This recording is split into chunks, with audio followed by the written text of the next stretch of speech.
भूतिया कसाईयों का बाजार। चारों तरफ जोर शोर से आवाज लगाई जा रही थी। सभी यहां से वहां कसाई से बाजार में मीट खरीदते हुए दिखाई दे रहे थे। तभी आसमान से एक भूत उड़ता हुआ वहां से गुजर रहा होता है। अरे वाह, क्या लाजवाब खुशबू आ रही है। ऐसा लग रहा है कि चारों तरफ मांस ही मांस हो। तभी भूत एक पेड़ के ऊपर से छुपकर बाजार की तरफ देख रहा होता है। ओए होए होए होए होए होए होए, ये लोग क्या कर रहे हैं? लगता है ये लोग कसाई हैं, कसाई। तभी तो जानवरों को बहुत ही बेरहमी से मार रहे हैं। तभी भूत के पेट से अजीब सी आवाज आती है, जिसके बाद भूत अपने आप से कहता है, अरे बाप रे बाप, मेरे पेट में तो मरोड़े उठ रहे हैं। अब इनका क्या करूं? बहुत जोरों से भूख लगी है। कुछ पेट में नहीं गया तो भूचाल आ जाएगा। तभी भूत कसाईयों के बाजार में पहुंच जाता है, जिसके बाद वो एक कसाई वाले के पास जाकर उससे कहता है, अरे भाई साहब, जरा मुझे ये मीट मिलेगा? ये वाला मीट 240 रुपए किलो और ये वाला 180 रुपए किलो है। तुम्हें कौन सा चाहिए? अरे मीट तो मीट होता है, जाना तो पेट में ही है। तुम मुझे कोई सा भी दे दो। भूत की बात सुनकर कसाई उसे मीट काट कर दे देता है, जिसके बाद भूत मीट ले जाकर एक पेड़ के ऊपर बैठकर आराम से खाने लगता है। तभी वहां भूत का दोस्त प्रकट होता है। अरे अरे, अकेले अकेले खा रहा है, मुझे तो तूने पूछा भी नहीं। देख भाई, मेरे पेट में भूचाल मचा है। अगर मैंने इस मीट को नहीं खाया तो मैं तुझे ही खा जाऊंगा।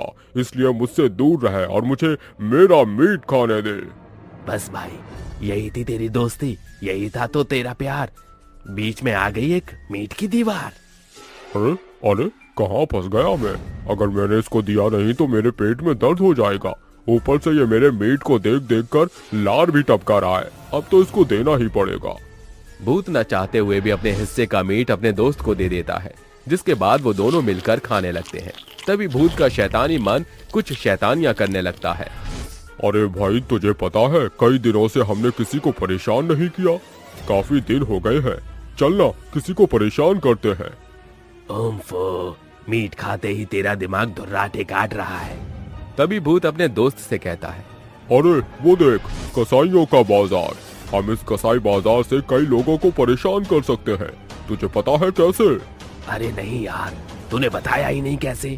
हाँ तो सुन, हम रूप बदलकर इस कसाईयों के बाजार में मीट बेचेंगे और वो मीट और किसी का नहीं, इन गांव वालों का ही होगा। अरे वाह, क्या धांसू प्लान है।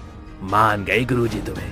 चलो फिर कसाई बाजार को भूतिया कसाई बाजार बनाते हैं। भूत अपने कुछ और दोस्तों को भी साथ में बुला लेता है और रात होते ही भूत अपने सभी दोस्तों से कहता है, चलो दोस्तों, अपना अपना रूप बदल लो। उसके बाद हम गांव के लोगों को मारकर अगले दिन बाजार में कसाई खाना खोलेंगे। भूत के सभी भूतिया दोस्त अपना अपना रूप बदल लेते हैं, जिसके बाद वो सभी गांव में शिकार करने के लिए निकल जाते हैं। देखते ही देखते सभी भूत अपना एक एक शिकार ढूंढ कर उन्हें मार देते हैं। अब आएगा ना असली मजा। हमारी तैयारी पूरी है। बस कल का इंतजार है। काफी दिनों से हमने किसी को परेशान नहीं किया। कल देखना कितना मजा आएगा और उसके बाद देखना गांव वालों की क्या हालत हो जाएगी। सभी भूत सवेरे होते ही कसाई बाजार में अपनी दुकान लगा लेते हैं। तभी एक आदमी प्रमोद की दुकान पर आकर उससे कहता है, अरे भाई साहब, मीट कैसे दे रहे हो? दिखने में तो बिल्कुल ताजी लग रहा है। ताजी तो होगा ही, काट कर सीधा बेचने जो ले आया हूँ। प्रमोद उस आदमी को तुरंत मीट पैक करके दे देता है। वहीं दूसरी तरफ कैलाश की दुकान पर भी एक बूढ़ी औरत मीट लेने आती है। ओ भैया, ओ लल्ला, कैसन दिए हो मीट? अम्मा, मात्र 180 रुपए में तुम्हारे लिए है, आओ ले जाओ।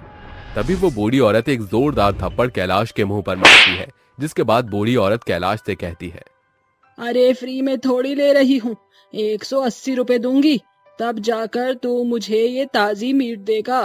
अरे अम्मा, तो इतनी सी बात पर मेरे मुंह पर थप्पड़ मारने की क्या जरूरत थी? तभी बूढ़ी औरत एक और थप्पड़ मारती है और कैलाश से कहती है, हैं? अब तू मुझसे जबान भी लड़ाएगा? रुक, तुझे तो मैं अभी बताती हूँ। तभी वो बूढ़ी औरत अपनी चप्पल निकालती है और कैलाश के सिर पर बजाने लगती है। कैलाश के भूतिया दोस्त ये देखकर उसके पास आते हैं और उससे कहते हैं, अरे अम्मा अम्मा बस करो, अरे क्या कर रही हो, मार ही डालोगी क्या बेचारे बच्चे को? अरे छोड़ दो अम्मा, क्या नागमणि ही लेकर जाएगी अब? आज हम इस ससुरे के नाती को नहीं छोड़ेंगे, मार देंगे ही का। अरे ये बूढ़ी औरत क्या है, मुझे तो ऐसा लग रहा है जैसे कोई बुलडोजर मेरे ऊपर चढ़ गया हो। अरे अम्मा क्या खाती हो तुम ऐसा? अरे ससुरे के नाती, हम तो का खाएंगे, यहाँ आओ जरा। कैलाश के सभी भूतिया साथी उसे उस बूढ़ी औरत से बचाते हैं, जिसके बाद मोहन उस बूढ़ी औरत को बहला फुसलाकर एक तरफ ले जाता है और उसे मार देता है, जिसके बाद वो उसका मीट अपनी दुकान में रख लेता है। ये लो, मैंने तो इस बूढ़ी औरत का किस्सा ही खत्म कर डाला, अब देखता हूँ कैसे फड़फड़ाती है। जो जो लोग भूतों से मीट लेकर जाते हैं वो सभी मीट को खाने के बाद बीमार पड़ जाते हैं और उनका पूरा शरीर नीला पड़ जाता है। एक विमला नाम की औरत अपने पति को मीट परोसती है। ये लीजिए, मैंने बहुत ही प्यार से बनाया है आपके लिए, आपको बहुत पसंद है ना? अरे वाह डार्लिंग, आज तो तुमने कमाल ही कर दिया। लाओ जल्दी जल्दी दो, मैं आज सारा खत्म कर दूंगा। जैसे ही आनंद खाना शुरू करता है, खाते खाते उसकी अचानक से तबीयत खराब हो जाती है और वो एकदम से जमीन पर गिर जाता है, जिसके बाद उसका शरीर नीला पड़ जाता है और वो अपनी पत्नी विमला से कहता है, अरे अरे डायन कहीं की, तूने मेरे साथ धोखा किया, तूने मुझे जहर खिलाया है। देख देख मेरा शरीर नीला पड़ गया, अब मैं तुझे नहीं छोड़ूंगा, मैं मरने के बाद भूत बन जाऊंगा और तेरे को मार दूंगा। अजी आप ये कैसी बातें कर रहे हो? भला मैं आपको क्यों मारूंगी? मैं तो आपसे बहुत प्यार करती हूँ। अरे जानास बेटी, पहले मेरे लिए डॉक्टर को बुलाकर लेकर आ। विमला तुरंत डॉक्टर को बुलाकर लेकर आती है, लेकिन डॉक्टर के चेक करने के बाद भी डॉक्टर आनंद का कुछ नहीं कर पाते, जिसके बाद विमला को कुछ समझ नहीं आता और वो यहाँ वहाँ सबसे मदद मांगने लगती है। तभी एक अघोरी बाबा उसके पास से गुजर रहे होते हैं, जिन्हें देखकर विमला उनके पैरों में गिर जाती है और उनसे कहती है, बाबा बाबा मेरी मदद करो, मेरे पति बहुत संकट में हैं, उन्हें बचा लो बाबा, उन्हें बचा लो। अघोरी बाबा विमला की बात मानकर उसके साथ उसके घर पहुंच जाते हैं, जिसके बाद आनंद की ये हालत देखकर अघोरी उसके ऊपर एक मंत्र पढ़ता है और पवित्र गंगा जल उसके मुंह में डाल देता है, जिसके बाद आनंद पहले की तरह ठीक हो जाता है और जैसे ही वो उठता है वो सबसे पहले अपनी पत्नी विमला को एक जोरदार थप्पड़ मारता है। अरे मैं तो तुझे अपनी जान समझता था और तूने मेरी ही जान ले ली, अभी बताता हूँ तुझे। तभी अघोरी बाबा आनंद से कहता है, तुम्हारी पत्नी ने तो तुम्हारी जान बचाई है, तुम्हें उसका शुक्रिया अदा करना चाहिए, जान लेने वाला तो कोई और ही है। तभी अघोरी बाबा अपने मन ही मन एक मंत्र का जाप करते हैं, जिसके बाद उनके सामने वो चारों भूत प्रकट हो जाते हैं। क्यों बुलाया है तूने तांत्रिक हमें यहाँ? तुम लोगों की वजह से न जाने कितने लोगों की जान चली गई है, मेरी बात मानो, यहाँ से हमेशा के लिए चले जाओ, नहीं तो मुझे मजबूरन तुम्हारे साथ बहुत बुरा करना पड़ जाएगा।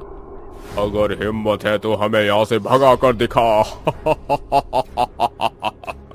तांत्रिक के कई बार समझाने के बाद भी वो भूत तांत्रिक की एक नहीं सुनते, जिसके बाद तांत्रिक को न चाहते हुए भी उन चारों के ऊपर मंत्रों के द्वारा पड़ी हुई भभूति और पवित्र गंगा जल छिड़कना पड़ता है, जिसके बाद वो चारों भूत अपने आप जलने लगते हैं और कसाई बाजार को भूतों से मुक्ति मिल जाती है। Hello friends, thanks for watching this video. अगर आपको ये वीडियो पसंद आया है तो प्लीज लाइक, सब्सक्राइब, कमेंट्स करें इस वीडियो पर और हाँ, शेयर करना भी ना भूलें। और भी मजेदार वीडियो देखने के लिए नीचे दिए गए बेल आइकॉन को दबाएं।